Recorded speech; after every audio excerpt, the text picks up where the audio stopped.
To enable one-handed mode on Nothing Phone 3a, we can go to Settings, scroll all the way down, and choose Special Features.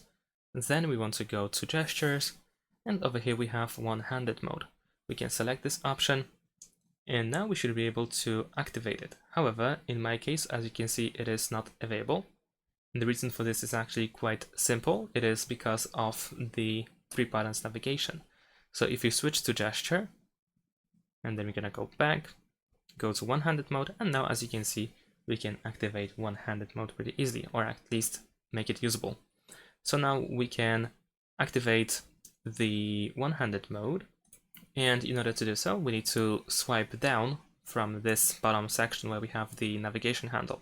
So swipe down in order to use the one-handed mode, and you can swipe up from the bottom of the screen in order to exit it, to exit the one-handed mode, or you can simply tap on this empty area. And that's pretty much it. Thanks for watching, leave a like and subscribe to my channel, and see you in my next videos. Bye!